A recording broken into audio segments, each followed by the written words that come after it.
Thank you, PK. Okay, so we had a poll, and the poll was, you guys wanted to see me, you wanted to see the inside of some carburetors. So I will show you. This is the NAS3 carburetor, the Stromberg, the little tiny one that goes on like a C85. They don't use them on O200s anymore, but some of the bigger ones might have gone to like an O300 or something. So I don't know. I just grabbed stuff as I ran. So one thing, okay, this carburetor is missing right here is the mixture control. The mixture control is actually over here in this little box here, because that's just the way they are as I grabbed them. So normally you see the control like that. Here's the parts for it. As I told you guys, it was an option to have the mixture control in the cockpit.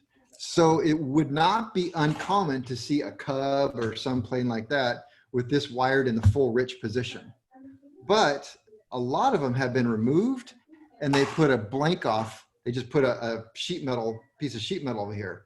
I don't believe that was ever approved. I think you could have the optional wired closed, but you couldn't have the optional just take it off and throw it away or removed.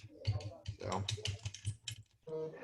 lab sheet, it actually tells you that when you put this back together that you should use 50% of the actual required torque, because these are so old and the parts are so rare that that we don't want to break them.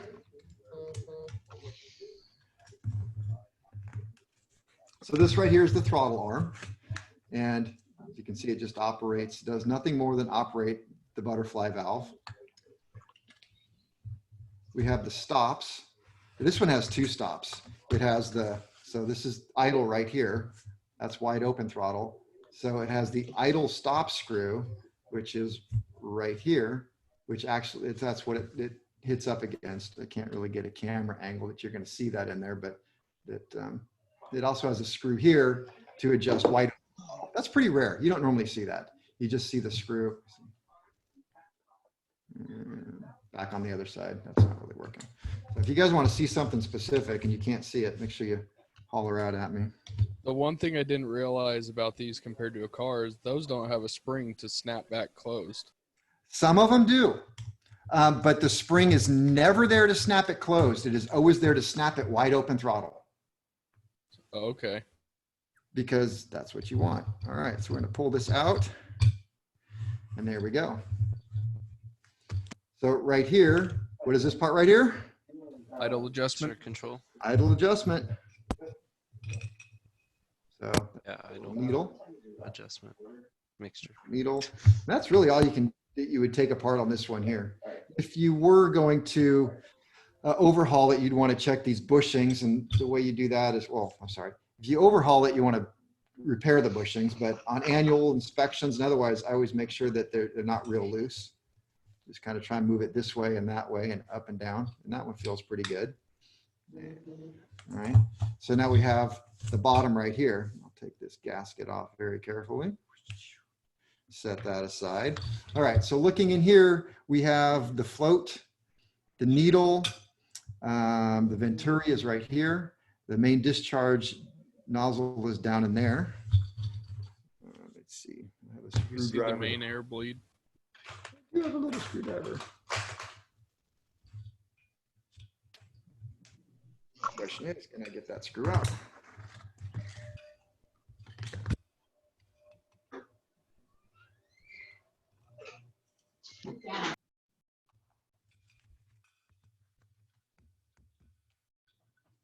There's a pin in here. What I want is for that pin to come out. And normally I have a piece of safety wire and I dig it around inside there and I just push that little pin, but it doesn't really want to come right now. Oops, because I got to get the lock to screw out. So I pulled out this pin, this plug right here, which just really just plugs the hole. Then this screw right here locks the shaft in place.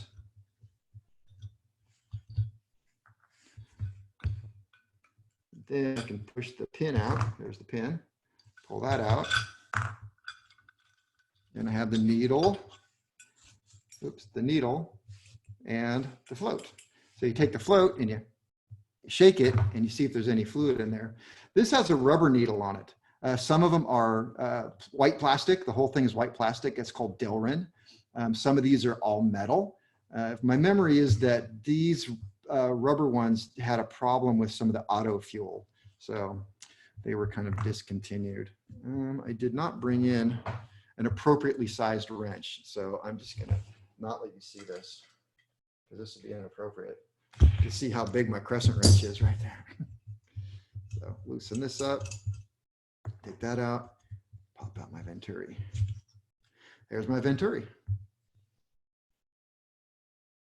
All right, what else can I take apart? I don't like to take much else apart on these because they're so temperamental that I don't want to force anything. Yeah, sometimes these actually seize up inside there. Gotta get that out. Is that your main air bleed that you're taking out right now? Idle air bleed. We'll go through all these parts in a minute. I kind of want to take out the main discharge nozzle. Okay, now I've got an appropriate size wrench for this right here. Let's see if I can open this up. I think I need a vise. That's not going to happen.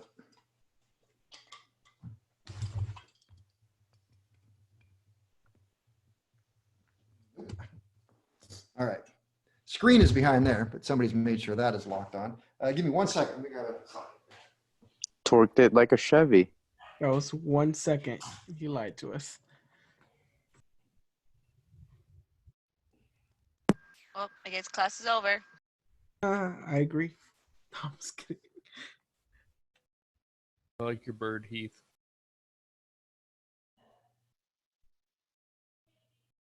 Why is it Heath Parent? I don't get it. Because that's his name.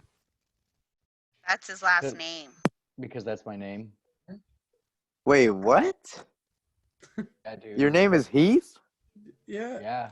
Your name is So- MJ? Oh, dude, what the? I thought your name was Keith, like with a K. Don't Your worry, real I name got is that. Ladenkrantz, fool. All right. I grabbed the wrong one. Well, I guess I won't take that out then. Rookie. Yeah, I know. Okay.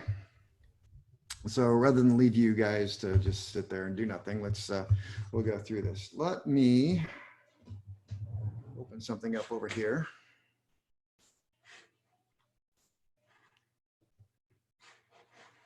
Where were we? There we are.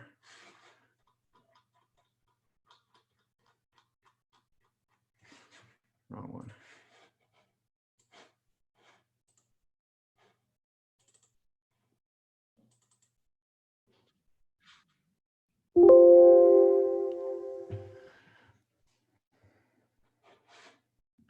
All right, what I wish you could look at the same time, which I don't think I can possibly do that, is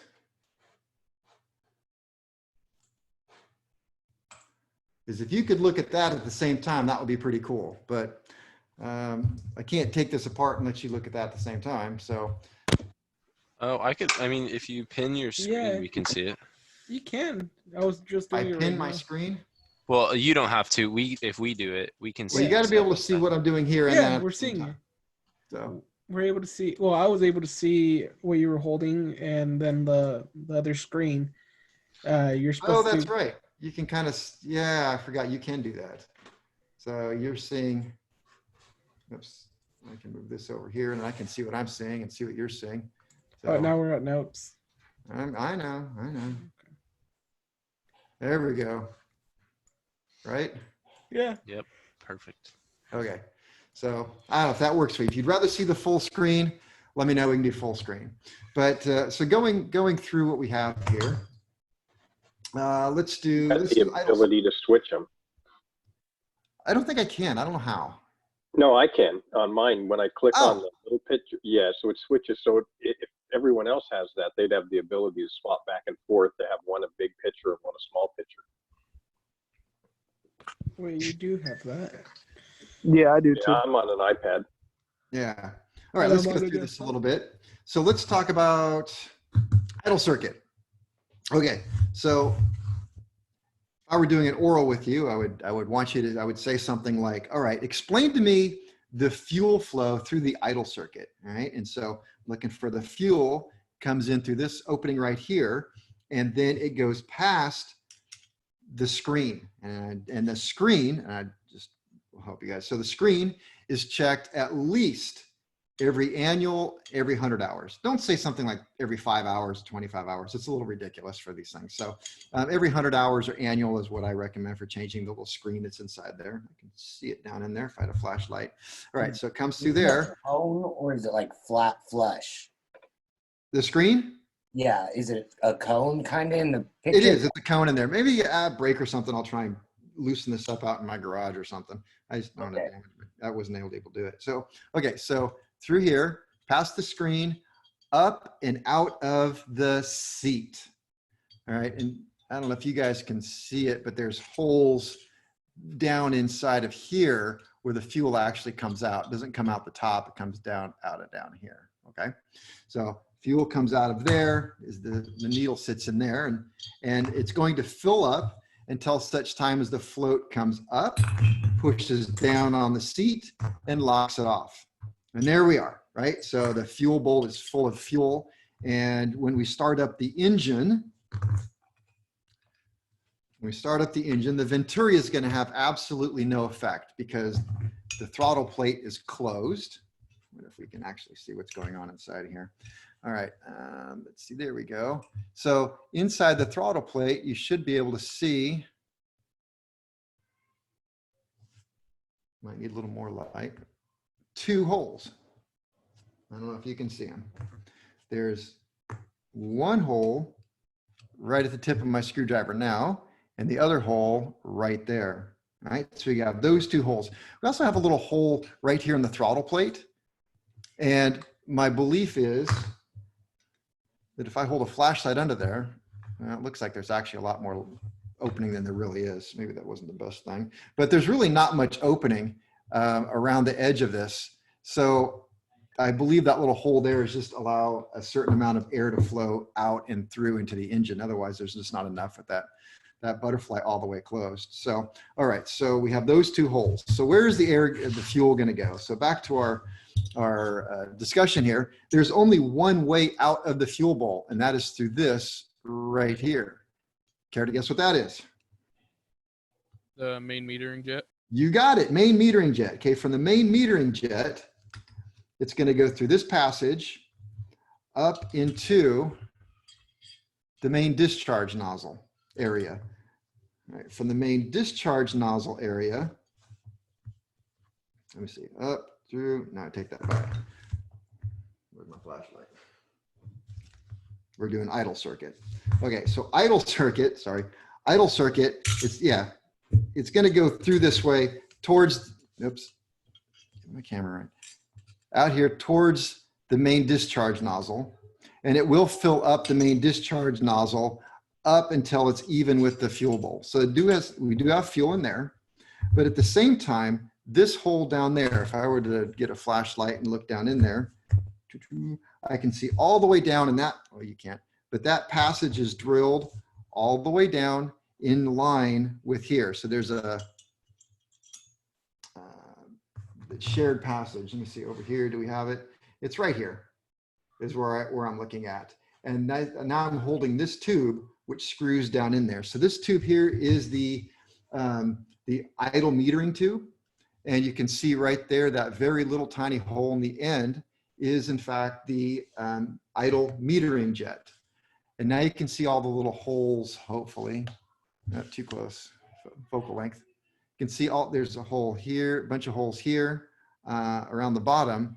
Those are the idle, we got over here, the air bleeds here, all right? So this is screwed in there. But the question is, where exactly is that getting the air? So we know we have fuel comes out of the main metering jet through here, up into the idle metering jet, the idle metering tube, where we have the idle metering jet there, and these holes that are going to collect some air. The fuel travels up through here.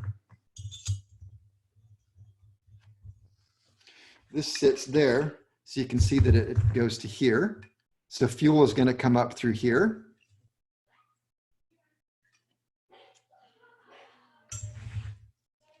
Hang on, I'm going to screw myself up here. And through this tube here, over into here, where it's going to be injected into these two holes. So I'm going to do that again. Yeah. Okay. Yep. So fuel, main metering jet. Main metering jet through a hidden passage right here. It's going to go to the idle tube. Idle tube is screwed down in there. The idle metering jet. The air bleed holes. Fuel travels up through here. Now at this point, it's going to pick up air. So the fuel is going to travel up through here into this hole right here. This hole, it's going to go down. It meets up with this passage that's been drilled and comes around over to here, goes up here and into these two holes right in there. And those are the holes that are over on the picture right here and right here. All right. And then it's going to go out of those discharge nozzles. So when this butterfly valve is closed all the way, it's actually covering up the bottom hole, but the top hole is uncovered. And so as I advance the throttle a little bit, it's going to open up that second hole. I mean, it's actually covered right there. It could be an air bleed, but I don't know if that's working as an air bleed. But as soon as I open a little bit, then I get more fuel coming out of that second hole. So I have two holes, and that's going to be my idle passage for fuel right up until such time as we transition to the main discharge nozzle. All right. But now we got to back up a little bit. So that was the fuel flow for the idle circuit.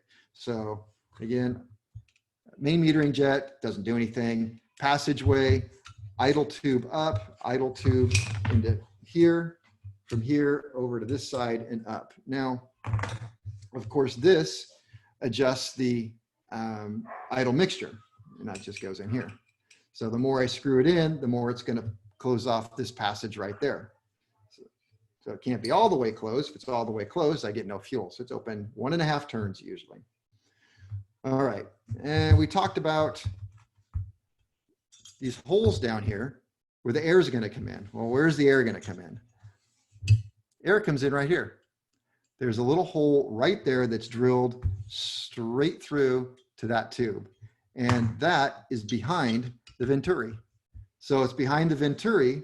It's picking up ambient air. So if you're looking there, not quite enough light, I can actually stick my screwdriver back in there. Flashlight. And maybe you can see that you can go back inside behind that venturi. That's ambient pressure.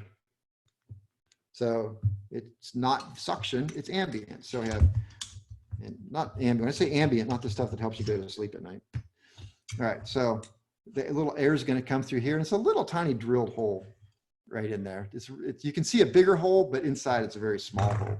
So air is going to go in there, down these little tubes. It's emulsified up through here, looking at my drawing, comes right up through here, out these two holes, boom. That's the idle circuit. There's really not much more to it than that. Questions on the idle circuit? Well, I guess not. Okay, let's talk about the main circuit. So main circuit, here you can start all over again. Fuel comes through here, goes past the strainer. The strainer is checked every annual 100 hours. It's going to come out of the seat. The seat where the needle sits. It's going to fill full of fuel. When the float comes all the way up, it will push down on the needle, blocking any more fuel. As the aircraft starts and we're running on the main circuit, fuel will go through this right here, which is the main metering jet. From the main metering jet, it's going to go through this passage right here, up to the main discharge nozzle, and out the main discharge nozzle. Very short trip. Looking at here on the drawing, right through here to the main metering jet, up through here, out the main metering discharge nozzle. But we have to talk about, what about the air? Well, the air is going to go through this right here. This little brass thing here is the main air bleed. And so air actually comes up from this way kind of hard to show you on the camera. It goes up this way, out the area around it, hits the bottom of this. You can see the little circle there that's open, hits that, makes a U-turn, and then goes down that little hole. And that's, I think, to filter out any sand particles or something. So the air goes through this little air bleed. It goes down through here and then into the discharge, not that this little crossbar here, into the discharge nozzle and out. And that is really all there is to that. The main system is really quite simple. Questions on the main system? Kevin. All right. One of the more, go ahead. I do have a question. I was wondering, are you going to post these videos on YouTube, or is it still going to be on that lecture thing? Does it matter where I put them to you guys? No, I sorry. prefer you It doesn't. to. All right. It's so much faster. This system, I can post them in 5-10 minutes on Canvas. Maybe this weekend I'll get around to putting them on YouTube. Can you Kevin? show again the inlet of the ear to the main system? Yes. Okay. So where it's actually coming from. So remember, this is an updraft carburetor. And so the air is coming this way out here, up and out. So you're going to have a scoop that's going to come here. And so the air is going to come up. So your ambient air is coming up through here. And wish I could get maybe you can see. Can you use your flashlight? I'm working on it. I got to find it. There. So you can see. Now I can see, yeah. Yeah, there's actually an opening right there. Well, the flashlight makes it look like it's a lot bigger than it really is, but the air is going to come up that way. And then it's actually going to hit this right here. And see, there's nothing there. It hits it and it does a U-turn. So because this is covering that. So there's no particles going in, right? Covering Everything that. just Right. go out. So the particles would come up, they're going to slam into this, and then they actually have to make the turn through this little screwdriver slot to get in there. So that's my thought, is it protects that little tiny hole from. Yeah, but would you have any particles in there where you're pointing right now, or no? Like Do I have around any? that? No, there's nothing around it. It's Oh, trying to prevent any particles from getting into there. Okay. Okay, was there anything else you wanted? But it still gets clogged, right? Is it clogged? No, but like it could get clogged. Right. Anything can get clogged, but that's why I'm telling you that it has to make that U-turn so it doesn't get clogged because there's no filter. Well, I shouldn't say that. There is a filter. The filter filters all the air that's coming into here. So you have the main inlet air filter for the entire engine is protecting it. But I just thought it was interesting how they make that little U-turn. And they went through great lengths to they have to bring it up so the fuel doesn't come out, and it's just kind of hidden there. And I thought, well, that makes sense to me that it's maybe part of a filtration system. It doesn't say that in the book. I'm making this up. All right. So when the engine on idle, this ear bleeding system is full of oil, right? You mean fuel? And Fuel, the main fuel, system sorry. is in fact full of fuel. So if we look at the drawing, all of this right here is actually full of fuel when it's in the idle circuit. It's fuel from here all the way down around and filled up to here. Just static fuel, just sitting there. Yeah, okay. I understand. Thank you. Right. Let me think, what else? Okay, so we did the main fuel system, we did the idle system. What we haven't done yet is look at the mixture system. The mixture system on this one is a little complicated to maybe for you guys to see. But okay, so let's see if we can identify. So now this is something that you should kind of get used to. I'll be honest with you, off the top of my head, I don't remember exactly which hole is which, all right? But I've got a hole right here. I've got a hole right here. This doesn't count, it's a screw hole, and there should be one more. 1, 2, right there. So one here, and one there. Can you guys all see those? 1, Yeah. 2 there. Now you can see those 2. And Yeah, 3 kind of holes. all 3. There you go. Now you can see all 3. So 1, 2, 3. Three, Right. So not knowing where they go exactly. So it's just something I'm going to figure out on the fly. All right. So then they have these discs, right? And this is a little gasket it's going to sit down here, and then discs. And I have to figure out how they go. Well, it's not real hard to figure out. This has a crosshatch in it that's going to correspond to that. So this one's going to go to here. This is recessed because it takes a countersunk screw. So this just fits in here like that. All right. And so that disc sits there. And this other disc has a whole bunch of holes. And this is kind of the interesting thing about this. And I would love to have talked and met the guy who figured this out, because this impresses me. So you got a big hole, a little different size hole. Make sure you guys can see that, how they're all arranged. So there's a little blurry there, but 5 holes. And really what this is, these 5 holes, as this disc rotates across this one here, it's almost, it's like taking one hole and just making it bigger and then smaller. It's like an aperture, but they figured it out with a series of different holes. So at some point you may have this one plus this one, or this one plus that one plus that one, this one plus that one, and then just that one, or something along that line. So it's actually kind of ingenious. So you have to make sure when you put this together, you put it together right, and you line up the big hole with the big hole. If you get it 90 degrees out of 180 out, then it will never work. So you have to put that one right there. Take that back out. Okay, so what we have, we know we have 3 passages. Looking at the chart, we must have 1 passage from the venturi, 1 passage to the float bowl, and 1 passage behind the venturi. So suction, pressure, vent. All right, easy to see. This one right here is the, that is the, I'm looking for a pin. I can make a mark or something so you can keep track of it. From the wall. That is going to the bowl, because I can see right through there. Right, there's the hole to the bowl. So this one's the bowl vent.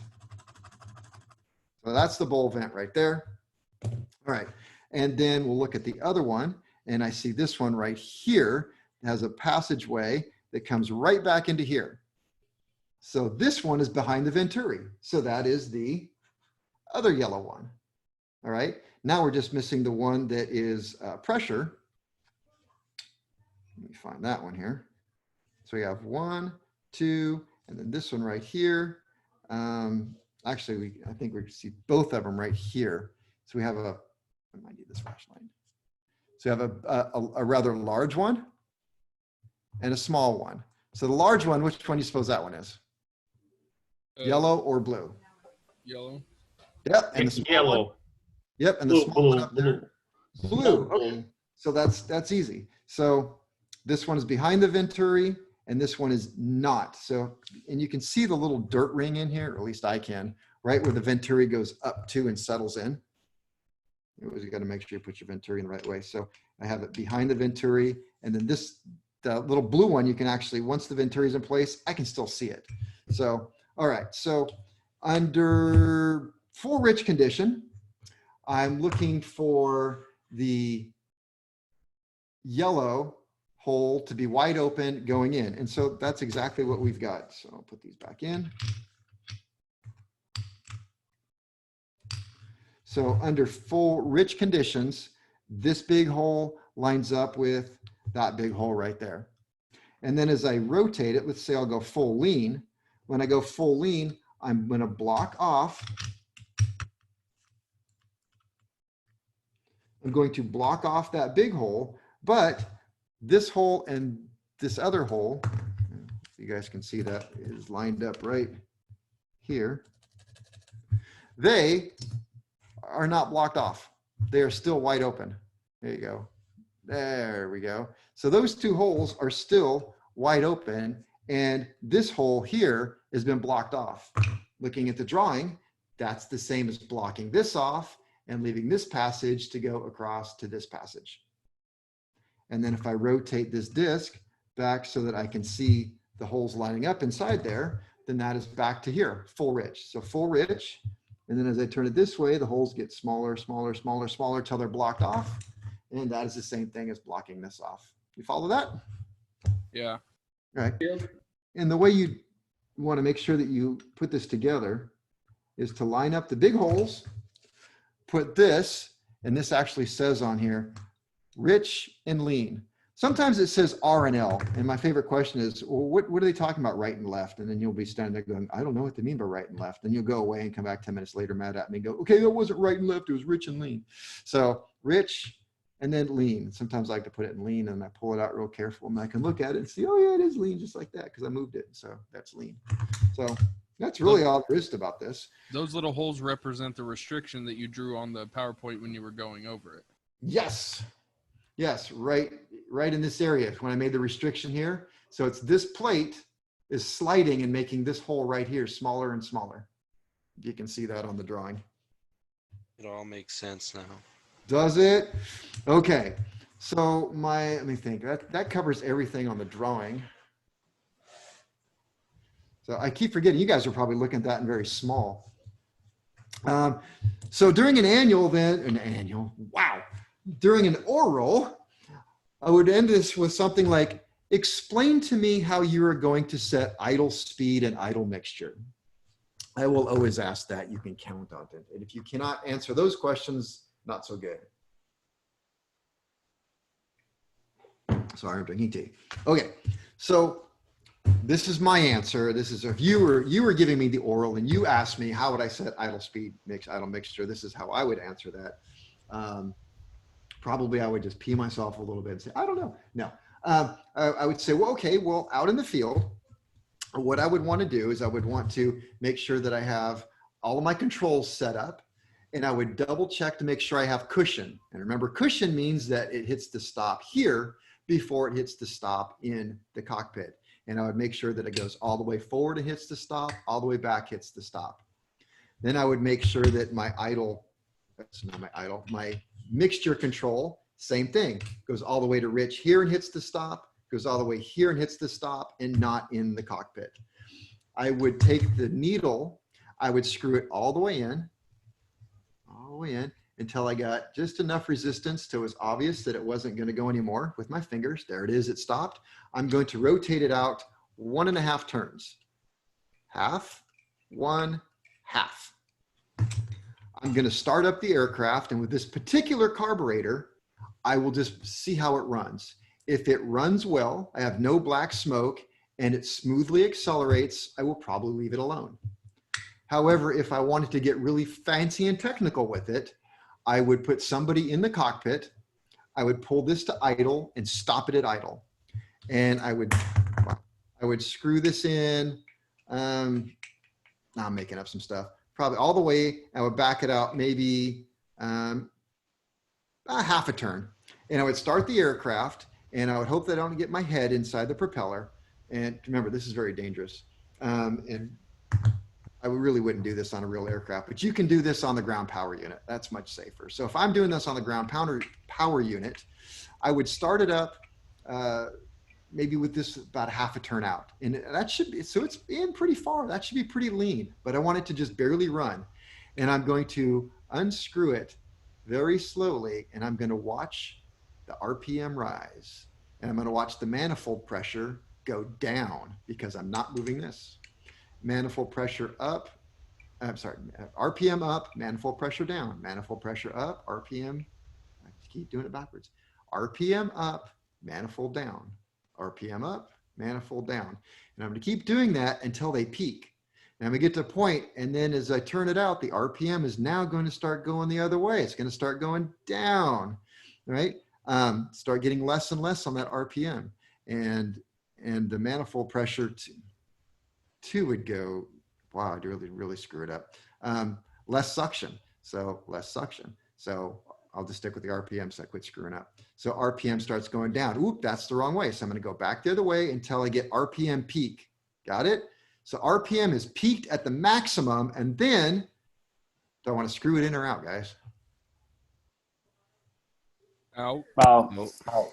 Out is correct. And once I find peak, then I want to screw it out, enriching it until the RPM goes down by, let's say 50 RPM. And then I'm going to stop, and I'm done. And then I'm going to clear the throttle, I accelerate, pull back, make sure it runs smooth, and I'm happy with the idle RPM. If I'm not happy with the idle RPM, I will simply just adjust this little screw in or out to either add a little throttle or take a little away. That's how I'm going to adjust idle mixture on this one. Question then, why can't I just pull this into the lean position and let it die? Because there's no suction here at idle. This does not work at idle. This does nothing at idle. Why? Because the throttle valve is closed and this is yellow, and this is yellow. So remember that at idle, all three of these things are yellow. And since all three, just right over here, it's all yellow. If all three of these things are yellow, then you can move this all day long and it will do absolutely nothing. But I will have you do this. When you guys have it on the ground power unit, one of my instructions say, okay, you get this all set up, go ahead and put this in lean. And I say, what happens? And the answer is? Nothing. Nothing. Okay, so if this is in lean and nothing's happening and I'm in idle, but then I advance the throttle, what do you think is going to happen? It's going to sputter. It's going to sputter and backfire and make all kinds of snorty noises, and it's fun. So, and then not sound real well. So that proves that it works. There's a lot of people out in the field that say, well, this doesn't work anyway. And I'm going to prove to you that even these poor old abused carburetors that have been no offense to you guys, but people before us, been studentized to death, they absolutely work fine. And so how much better would one work that has actually been out in the field and well maintained? So anyway, that's all there is to this. So how hard was that oral? It was very nice, actually. Okay. Yeah, a lot of things to remember. Now I could ask you a question like troubleshooting questions. Hey, let me think of some good ones here. The pilot comes to you and says, you know, my carburetor, it used to run great, and now I have a problem with it. It just seems like lately it stumbles when I want to accelerate, and it used to not stumble when I accelerate. It used to be nice and smooth. What do you think's wrong with it? Sums up with the accelerator pump. Good point. Something is up with the accelerator pump. So you take it apart and holy crap, somebody stole the accelerator pump. It's not even on here. Oh yeah. Doesn't have one. Doesn't have an accelerator pump. What kind of accelerating system does it have? Oh well. There you go. All right, good job. So that was good thinking. I shouldn't make fun of you. I enjoy you guys too much. So good thought. That would be absolutely correct if this one had an accelerator pump. That would have been the right answer. But what about the butterfly? The valve. What about the throttle valve? The bushings. The bushings on, yeah. What about the bushings? Or You have an air leak somewhere. And you guys are just too dang smart. That should have took you a little while to figure out. You are correct. That's exactly what I was thinking. This bushing is wearing out inside of here, which by the way, they don't seem to ever wear out on this carburetor. I don't know what it is. I've never had that problem on a little Stromberg. But that means that at idle, it's trying to suck, the engine's trying to suck air. There's very little space around here. It's got to get air from somewhere. So instead, it's going to find out that it can get some air from down in here through worn out bushing, and it's sucking in. So it's running lean. So what is the cure for that? overhaul. Should we enrich in it? No. Change the bushing. There you go. Change the bushing. Don't enrich in it. I mean, you could, and the problem would probably mask itself. But wouldn't all that right. be a problem that's more noticeable at idle though? How would that show up when he's accelerating? Well, that was the hard part about asking that question. Yes, the problem would show up at idle, but what would the pilot say? I'm running lean at idle. I said, well, how do you know that? I don't know. I mean, they don't. Pilots usually don't know. More noticeable on acceleration? The pilot's going to notice fouled plugs or poor acceleration on this carburetor. And I can't think of anything else that they would actually notice. So that's why I went with that theory. It might notice a fuel leak. Okay, how about that? Pilot says, hey, you know, I bought this plane not that long ago, and I noticed every single time I go to fly it and I walk into the hangar, I got a blue stain on the down on the underneath the aircraft, and it's just soaking, and I'm missing half a gallon of gas. What's this problem? Level too high. Needle and, Yeah. needle and seat. Seal, leaking. seat, Needle and seat. What's the cure? achievement. Shims. Shims. New Shims needles. negative. Okay. Yeah, I'd say overhaul. All right. Well, yes and no. You got to consider the nature of this beast. Okay. Number one, it is possible, and you are correct, that the fuel level is too high, and therefore it's dripping out of the nozzle. It is possible that the needle it is probable that the needle and seat aren't seating very well, and therefore leaking a little bit. However, the number one answer is right there. It's a Stromberg. It's what it does. You really can't keep these things from stopping to leak. They just tend to leak a little bit. And so my experience is you always shut the fuel off when you own one of these carburetors.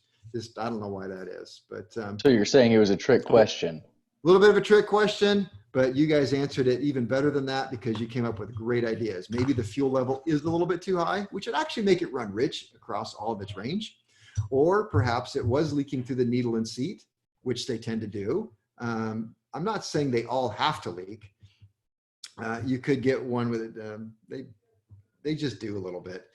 And I'll tell you, one of the things that I know one of the guys in the shop used to do when he set these things up. So in order to change the shims, you get a very large screwdriver that goes in here. See, that one only makes it halfway across. You need one that goes all the way across. In fact, in our shop, Is there a special tool for that? yeah, that we made a tool that went all the way across. And so the guy who would do it, he would actually spend all day doing it. Now he would do other things. He wouldn't just sit and watch, and I watched it, and having worked in the shop too, overhauling these, I can attest to the fact that you put it all together, you get a brand new needle, well, we didn't get brand new seats, but you can get a brand new needle, put it in there, put the proper head pressure, fill it up, measure it, and then just watch it. After 5 minutes, it's going to be a little bit higher, a little bit higher, a little bit higher. It just keeps raising. And so what I'm telling you guys to do in the class is turn on the fuel, let it fill up. As soon as it looks like it stopped, and you can see it running out of there and the float level comes up, just like your toilet. If you ever worked one of those, it comes up and then boom, it stops. That's the shut off. Take your measurement and then turn off the fuel, dump it out, do it one more time. Take your measurement, dump it out, do it one more time, third time, and then take your measurement and then take an average of those three. That's your measurement. And that's how these things work. And you can do that with the top half taken off. You do it. You do. I said do.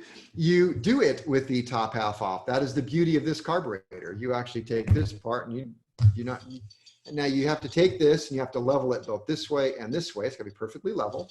You just lay a level across here. And I told you though, it's not a lot of room in there. Especially even less room if you put it together backwards. And you're going to try and get a depth micrometer in there. There's not much room. And you can kind of get it sort of in this pocket's a good area right here. You can take it right there is nice. But trying to take it back in here is really difficult. I have seen, I think our shop, we had a calibrated little wire that we could tell, but I prefer a depth gauge. I think it's far more accurate. So, all right. Throw out those questions. All right, Hey, Kevin. Yeah. To put a level, do they have a special plate? You guys made a special plate or just? Yep. That's mine. Okay. Our little machine has a plate that you can rotate in one dimension. Not two, unfortunately. Kevin, I know this might sound kind of strange, but in class you said no, probably not. What's that? Way in the beginning, you said when we take these apart and put them back together in class, you said torque them to half spec. Yep. Are we going to have like do you want us to like not do it, like, kind of do what we did to the engines on some parts where we hand screw it, or do you still want us to use a torque wrench kind of thing, or a torque screwdriver? Yeah, if I tell you to torque it, you torque it. Okay. All right. I'm going to ruin some of my fun. You want to know how you, yeah, I'm just going to ruin my fun. But one of the things you have to do is you have to measure the inside diameter of the venturi, and you have to know the inside diameter. How do you figure out the inside diameter of that venturi? Measure it. Measure the smallest diameter. What's that? I was saying you take it. Would you want to measure the smallest diameter? Okay, smallest diameter. How are you going to do that? T-gauge. T-gauge, my favorite tool. All right, so a lot of times, sorry, you can laugh with me, and people say, I'll say, how'd you measure it? Well, we use a T-gauge stuff. I said, well, there's a much easier way to do it. Where not flipper? Look at the reading or the markings on it. You take 2 fingers and you put it on like that, and I'll put it on your fingers like that. And you say, you see how far they went down? I say, yeah. I'll say, now hold it up to your face. And you do that, and it says right there, you can't see it, 1 3/4. That shines too much. So it says right there. So just read the side. So you're telling me the air doesn't wear it out? In the book, it does not give you a dimension, a plus or minus. It just says it's like this one is 1.375, 1 3/8. The other one is 1 1/4 or 1 1/2. That's all you got to know. So yeah, I'm pretty much telling you, air doesn't wear it out apparently, because there's no tolerance. It just tells you that's what size it is. The only thing that is going to change if your gasket is smaller diameter, right? Gasket. Oh yeah, if you put the wrong gasket in. Restrictor plate. Restrictor plate. All right, putting this back together. These are so easy to put back together. All right, there we are. I think I got all the parts. And that brings us to 6:20, doesn't it? Yeah, dinner time. Yes. Yes, it does. Yep. So, time for me to go shut that dog up. That's what time it is. So Is I that will your see you guys. wife's dog? No, that is Emilio's dog. He's actually a really good dog. He's a black Chihuahua. Oh, well, that's where you messed up. It's Chihuahua. It's a Chihuahua. Oh yeah, hang on a second. Panther, come. Huh?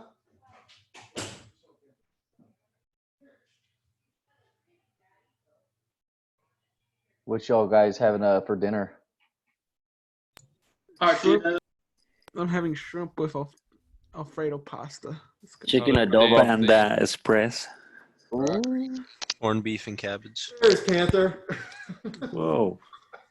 This is my noisy boy who's making all that noise.